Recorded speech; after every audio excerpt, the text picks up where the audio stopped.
Prabowo kalau tidak menyadari ini dari awal, dia mungkin bakal menjadi presiden bonekanya Jokowi. Diatur-atur tanpa sadar. Mau lepas dari Jokowi pun sudah terlambat. Makanya jangan sampai itu terjadi.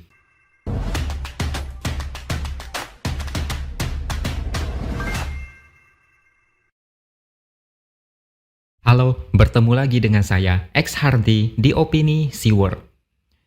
Jokowi menjelang lengser tetap saja berusaha membuat ulah. Di banyak kesempatan, Jokowi tampil di publik tanpa rasa bersalah. Berulang kali Jokowi dianggap cawe-cawe, tapi terus-terusan dibantah. Meskipun sebentar lagi Prabowo bakal dilantik menjadi presiden, tapi bayang-bayang Jokowi belum hilang. Prabowo masih dalam cengkraman Jokowi. Bahkan saya melihat Jokowi itu sedang dalam misi untuk menjerumuskan Prabowo. Ada dua hal yang bisa menjadi alasan kuat. Alasan yang pertama adalah masalah keputusan presiden atau kepres terkait pemindahan ibu kota ke IKN. Ternyata sampai saat ini, Jokowi belum juga meneken kepres itu. Kata Jokowi, seharusnya kepres itu diurus oleh Prabowo. Alasan lainnya adalah Jokowi merasa pemindahan ibu kota baru bisa dilakukan ketika semua ekosistem dan fasilitasnya sudah siap. Ini alasan yang cukup bagus untuk Jokowi cuci tangan. Dulu dia optimis bisa berkantor di IKN pada bulan Juli, kemudian diundur ke bulan Agustus, kemudian diundur lagi ke bulan September, lalu ke Oktober. Target Jokowi selalu molor setiap bulan. Dan inilah yang dijadikan celah oleh Jokowi untuk tidak menaikkan kepres pemindahan ibu kota ke IKN. Dan Prabowo menjadi tamengnya.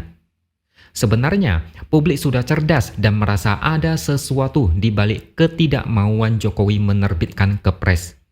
Belum lama ini, Jokowi mencoba cuci tangan dengan cara menyeret rakyat. Dia bilang pembangunan IKN adalah atas dukungan seluruh rakyat Indonesia yang diwakili anggota DPR. Ternyata itu gagal karena banyak orang mengkritik dan tidak merasa mendukung IKN. Jokowi kemudian mencoba cuci tangan lagi dan menyeret Prabowo. Karena biar bagaimanapun sulit untuk tidak berpikir bahwa Jokowi sedang menjalankan misi terselubung. Ada kecurigaan. Jokowi tidak mau menjadi satu-satunya kambing hitam jika IKN nanti bermasalah. Kalau Prabowo yang menerbitkan kepres, istilahnya kalau nanti ada masalah, Jokowi ada kawan, tidak sendirian saat dikritik rame-rame. Bisa saja alasan dia, kan dulu Prabowo yang teken kepres IKN, maka Prabowo harus ikut tanggung jawab juga. Atau bisa jadi Jokowi sedang memaksa agar Prabowo mau melanjutkan IKN. Prabowo memang mengaku akan melanjutkan IKN, tapi ada sedikit keresahan di mana Prabowo kurang antusias dengan IKN.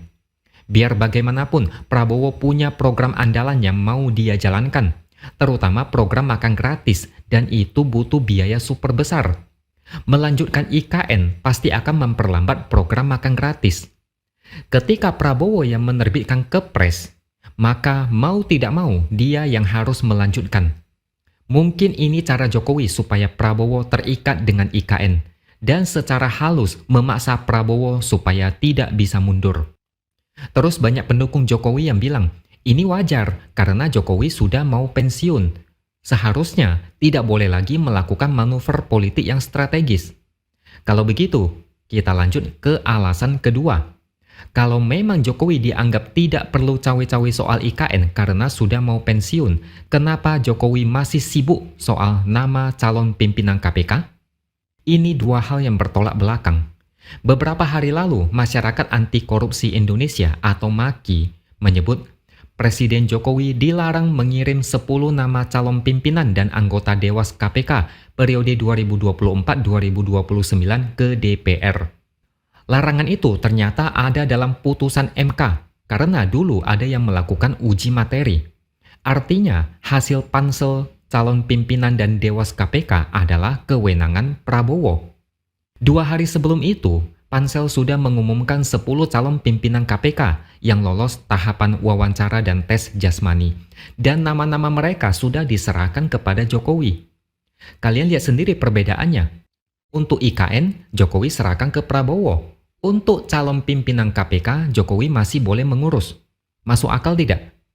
Pihak istana beralasan masa jabatan pimpinan dan dewas KPK yang sekarang akan segera berakhir pada tanggal 20 Desember 2024. Jadi, waktunya tidak cukup bagi pansel untuk bekerja jika pansel harus menunggu pelantikan Prabowo. Pertanyaannya, apakah alasan ini masuk akal? Tentu sangat mencurigakan kenapa pemerintah sangat berkepentingan dalam hal calon pimpinan dan anggota dewas KPK. Biar bagaimanapun ada potensi cawe-cawe dan bisa saja di antara mereka ada orang-orang kepercayaannya. Sehingga ada potensi KPK dalam 5 tahun ke depan, ya begitu-begitu saja, tidak ada perubahan. Apalagi baru-baru ini ada satu media yang membuat headline berita yang menyebut bahwa Jokowi dan Prabowo diduga tidak sejalan soal seleksi calon pimpinan KPK. Jika isu ini benar, berarti memang Jokowi ada kepentingan di situ. Ada konflik kepentingan yang mencurigakan. Pendukung Jokowi pasti bingung gimana mau membela Jokowi. Kalau mereka mau membela soal IKN, maka mereka tidak bisa membela soal calon pimpinan KPK. Ini sama saja dengan ketika pemerintah sempat meminta pilkada serentak dimajukan dari November ke September 2024 dengan alasan menghindari kekosongan kepala daerah pada 1 Januari 2025 di beberapa daerah. Saat itu semua orang tahu ini cuma akal-akalan karena ada kecurigaan pemerintah mau cawe-cawe lagi di pilkada serentak. Kalau pilkada bulan November, pemerintah yang sekarang tidak bisa lagi karena sudah lengser bulan Oktober. Tapi untunglah MK memutuskan pilkada serentak tetap di bulan November. Tidak boleh diubah-ubah lagi. Ini menunjukkan Jokowi ini benar-benar banyak cara untuk bikin manuver dan cawe-cawe. Tapi sayang, meskipun mainnya halus, tapi tetap saja tercium oleh publik. Langkah catur Jokowi terlalu gampang ditebak sekarang ini. Dulu langkah caturnya dianggap hebat, tapi sekarang kelihatan amatir. Ini semakin menunjukkan ada rasa khawatir setelah Jokowi lengser. Jokowi sepertinya tidak bisa tenang setelah lengser. Makanya meskipun dia bakal lepas jabatan kurang dari 2 minggu lagi, dia masih terlihat sibuk mengatur sana-sini. Mungkin ada yang mau disembunyikan rapat-rapat karena takut bisa terbongkar jika tidak lagi menjadi presiden. Jokowi tidak sepolos yang dibayangkan banyak orang.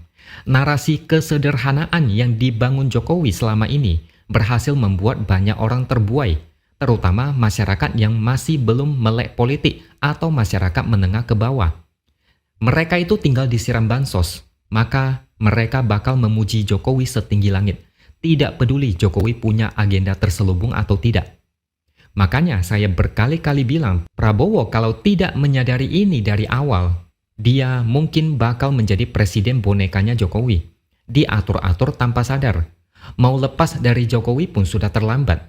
Makanya jangan sampai itu terjadi. Oke, sampai di sini dulu opini dari saya. Subscribe channel ini supaya makin berkembang dan jangan lupa tuliskan komentar Anda.